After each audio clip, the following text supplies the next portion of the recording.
Georgia Black Belt, 1864. Hawthorne plantation stretched across nearly 1,800 acres of exhausted soil, land that had been forced to grow cotton for over 60 years. The fields looked endless, white rose under a burning sky, moving like waves every time the wind passed through. But behind that beauty was rot. 132 enslaved people lived there, not counted as families, not counted as human. Counted as numbers, entries in a ledger, assets. And somewhere near the bottom of that ledger was a boy named Isaac. Value, $45. Less than a mule, less than a broken plow. He was 8 years old, thin, quiet, always watching. While other children played in the dirt, Isaac studied. He studied wagon wheels turning, studied hinges creaking on barn doors, studied how chains pulled tight, and how they failed. He didn't have words for it. No one had taught him. But in his mind, everything moved, everything connected, everything made sense. His mother, Miriam, saw it early, and it terrified her. Because on a plantation like Hawthorne, a smart black child was not a blessing. It was a problem. She had seen what happened before. Children who asked too many questions, children who looked at things too closely, children who understood too much. They didn't grow up. They got sold, or broken, or disappeared. So she tried to teach him survival instead. Keep your head down. Don't ask questions. Don't let them see what's in your mind. Isaac nodded every time. He meant it. He really did. But he couldn't stop. Because behind the big house, there was a place no one cared about. A dumping ground. Broken tools, cracked gears, bent iron, snapped chains, pieces of machines that had failed and been thrown away. To the white man, it was garbage. To Isaac, it was something else. It was possibility. At 6 years old, he started collecting. A nail here, a hinge there, a strip of leather, a piece of chain. Small enough not to be noticed, valueless enough not to matter. He hid them under the cabin floor, where the dirt stayed cold and damp, and no one thought to look. At night, when Miriam finally collapsed from exhaustion, Isaac would take them out. One piece at a time. Turning them in his hands, fitting them together. Taking them apart again. Testing, failing, trying again. He didn't know the word engineering. But he understood something deeper. If a thing was broken, it could be made to work. And if it could be made to work, it could be made better. His first creation was small, almost nothing. A wooden wheel, mounted on a straightened nail, balanced in a crude wire frame. When he spun it, it turned smoothly. Quietly, perfectly. It didn't do anything useful. But to Isaac, it meant everything. Because it proved something. He could build, not just fix, not just copy. Build. Miriam held that tiny wheel in her hands, and felt fear tighten in her chest. Baby, you can't show this to nobody. If they see what you can do, they won't let you keep it. Isaac nodded, again. But that night, he built something else. And the night after that, something bigger. Because some minds don't stay small. And on a plantation built on control, nothing was more dangerous than a child who could see how things worked. Even when no one had ever taught him how.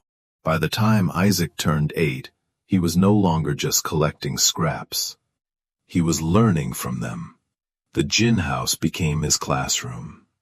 A place thick with dust, heat, and the constant grind of machines that never worked the way they were supposed to. The cotton gin at Hawthorne Plantation was old, unreliable, slow. 500 pounds a day, on a good day. Most days, less. It jammed, it broke, it punished. And every time it failed, someone paid for it. With their back, with their blood. Isaac saw it all. He watched the gears slip, watched belts snap, watched lint clog the teeth until the whole machine choked and stopped. And while the overseer screamed, while grown men panicked, Isaac just watched. Because to him, the machine wasn't chaos. It was a pattern, a problem waiting to be solved. He noticed things no one else did. The teeth were too tight, the gaps too small. Cotton didn't just pass through, it built up. Slowly, silently, until everything failed at once. The belts were rigid, no give, no forgiveness. So when the mule slowed, or pulled uneven, the whole system snapped under pressure. The engineers didn't see it. Or maybe they didn't know how to look. Because a few weeks later, they arrived. 3 white men from the city. Clean clothes, soft hands, voices full of certainty. They brought blueprints, measurements, big words no one in the gin house understood. They talked about force, velocity, efficiency. They spoke like men who believed they already had the answers. But the machine didn't listen. Their first design failed in 2 days. Gears shattered under pressure. Metal teeth snapping like dry bone. Their second design jammed worse than the first. Cotton packed into every gap, until nothing moved. Their third design almost killed someone. A belt snapped under tension, whipping through the air like a blade. After that, the gin house felt different. Heavier, angrier. Food portions were cut. Work hours stretched longer. And the whip came out more often. Because failure never stayed with the engineers. It fell on the people with no power. Isaac watched all of it. And every night, he went back to the cabin and built. No paper, no pencil, just memory, hands, and scrap. He rebuilt the machine in his mind first. Every gear, every turn, every failure. Then he changed it. Wider teeth, so lint couldn't choke the system. Chain instead of belt, so the power wouldn't snap under pressure. Flexible joints, so the machine could move, without breaking itself apart. It wasn't pretty, it wasn't precise, but it was real. It was built for how things actually worked, not how men wished they worked. For 6 weeks, he built in secret, stealing time, stealing parts, stealing moments between exhaustion and sleep. His fingers bled, his eyes burned. But the machine grew, piece by piece, until one night, he realized something. It was ready. And that was when the fear hit him. Because building it was one thing. Showing it was something else entirely. If it failed, they would laugh, then beat him, then destroy everything he made. If it worked, they might do something worse. Because a slave who could outthink white engineers was not useful. He was dangerous. And dangerous things didn't last long on plantations like Hawthorne. The next morning, Isaac stopped hiding. Before the sun fully rose, before the overseer made his first round, he carried the pieces out. One by one. From under the floor. From behind the woodpile. From the shadows where his secret had lived for weeks. Each step felt like a risk. Each sound felt too loud. But he didn't stop. He couldn't.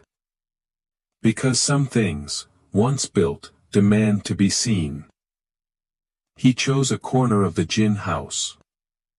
Not hidden. Not safe.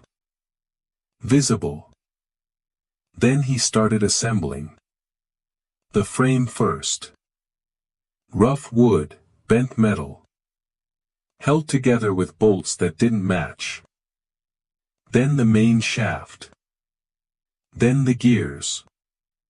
Different sizes, different origins. Pieces of dead machines, brought back to life. People started noticing.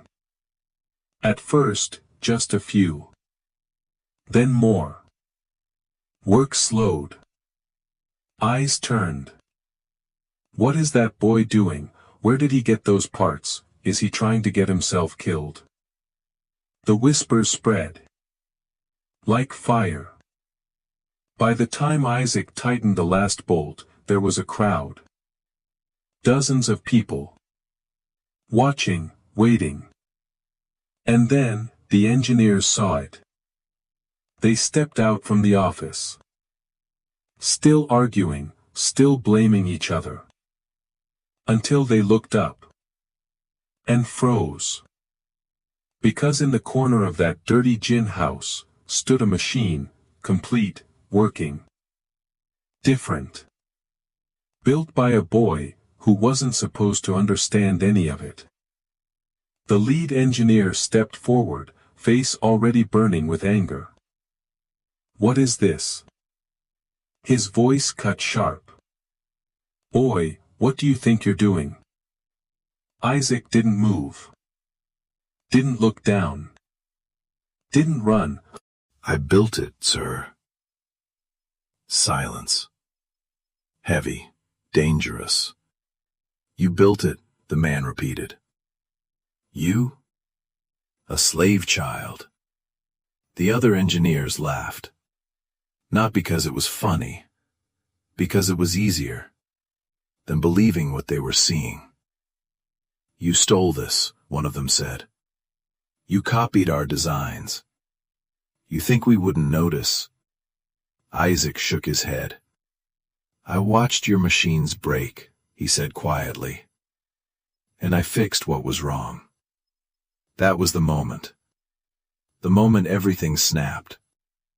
The lead engineer turned. Overseer, he said coldly. Whip him. The word hit like thunder. Immediate, final. The overseer stepped forward, already smiling. Already uncoiling the whip. Because this made sense. This restored order. A slave who stepped out of place had to be broken. The crowd went quiet. No one moved. No one spoke.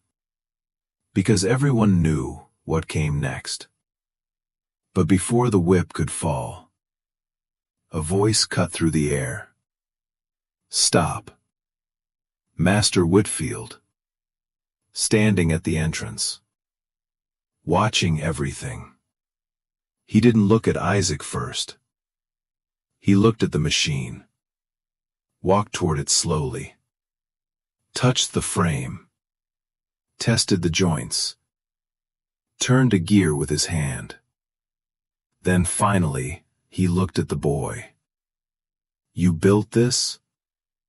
Yes, sir. A long pause. Then Whitfield said something no one expected. Run it. The air changed. Because now, this wasn't about punishment anymore. This was about proof. And proof can destroy everything. Isaac's hands shook as he fed the first cotton in. His heart hammered. Because this moment would decide whether he lived as a curiosity or died as an example. The mule began to move. Slow, Heavy. Endless circles. Just like every day before.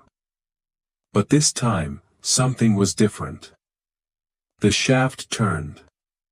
Then, the first gear caught. A sharp click. Then another. Then, everything started moving. At first, it sounded wrong. Metal grinding, rough. Unstable. The engineers smirked. Waiting, for failure. For the moment it would break, so they could be right again. But then, the sound changed. The grinding softened, the rhythm aligned. Click. Turn. Pull. Click. Turn. Pull. A machine, finding its voice. Cotton dropped in. Raw, dirty, full of seeds. And then, it moved. Through the drums. Through the teeth. Seeds fell away. Clean fiber lifted. Flowing. Steady. Perfect. No jam. No hesitation. No failure. The room went quiet. Too quiet. Because everyone could see it. Not just working, working better. Faster. Cleaner. Stronger. A full basket of cotton, processed in minutes. What used to take an hour, gone. The machine didn't slow. Didn't choke. Didn't fight itself. It just worked. Like it had always existed. Like it was meant to. One of the workers stepped closer, then another. Then more. Watching. Not the boy anymore, the machine, because the machine was telling the truth. And truth is dangerous. The lead engineer's smile disappeared. Slowly. Like something being erased. This isn't possible. He stepped forward, watching the gears. Watching the chain. Watching every part that shouldn't work, but did. You got help, he said. You had to. Isaac said nothing. Because he didn't need to. The machine was speaking for him. Another engineer shook his head. This violates basic design principles. The tolerances, the spacing. This shouldn't run. But it did. And it kept doing it, again. And again. And again. Until denial started to crack. Around them, the enslaved workers began to understand, not the mechanics, not the engineering, but the meaning. A boy they called property had built something that no free man in that room could. And in that moment, something invisible broke. Not chains, not yet. But belief. The belief that intelligence had a color. The belief that worth could be measured in a ledger. The belief that some minds were born to obey. Whitfield saw it, faster than anyone, because he wasn't thinking about pride. He was thinking about power. And profit. He stepped forward, enough. The word landed hard, final. He turned to the overseer, put the whip away. Silence. Then, to the engineers. You said you could fix my problem. You didn't. He pointed at the machine. He did. The humiliation hit them all at once, sharp, public, unavoidable. Whitfield turned back to Isaac. You work for me now. Not a reward. Not freedom. Ownership. Just upgraded. You get tools, materials. You build what I need. The words sounded like opportunity. But they weren't. They were a new kind of cage. Because now, Isaac wasn't just a slave. He was a valuable one. And valuable things are held tighter. The machine kept running, steady, relentless. While in that same room, men who believed they understood the world realized they didn't understand it at all. From that day on, everything changed. And nothing did. Isaac no longer worked in the fields. No more sun burning his skin raw. No more endless rows of cotton. Instead, he worked in a shed behind the gin house. With tools, with materials, with space to think, to build, to create. The master called it an investment. Better food, better treatment, fewer beatings. But make no mistake, he was still owned, still watched, still controlled. Because genius doesn't break chains. It just changes how valuable those chains become. At night, his mother sat across from him, watching, not proud, not relieved, afraid. "Listen to me," she whispered. "Your mind is a gift, but it won't save you. They don't love what you are. They love what you can do. And the moment you stop being useful, they will take everything." Isaac didn't answer. But he understood. Because he had already seen it. Over. And over. People reduced to numbers. Value. Then nothing. Weeks passed. The machine kept running. Better than anything before it. The plantation started recovering. Faster output. More cotton. More money. And Isaac kept building. Improving. Refining. Fixing things no one else could fix. But something else was changing too. Not in the machines, in the people. Because once you see the truth, you can't unsee it. A boy they called property had outbuilt educated men, and that idea spread. Quietly, dangerously. Then, August came. Hot, heavy, but different.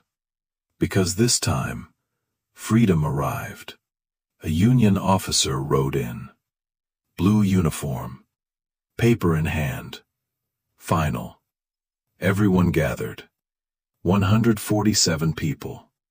Standing in silence. Waiting. And then, the words. "You are free." No chains breaking. No dramatic sound. Just words. But those words weighed more than everything. Some people cried. Some laughed. Some stood still, unable to believe it. Because how do you understand freedom when you've never lived it? Isaac looked at his hands. Grease. Scars. Calluses.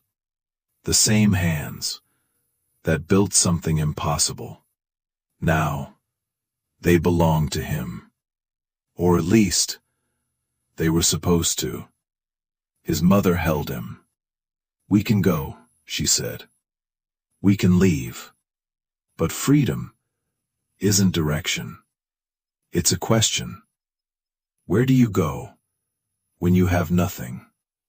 No land, no money, no protection, just a world that still doesn't want you." Many left. That same day, walking into the unknown. Others stayed. Because survival sometimes looks like staying. Whitfield made an offer.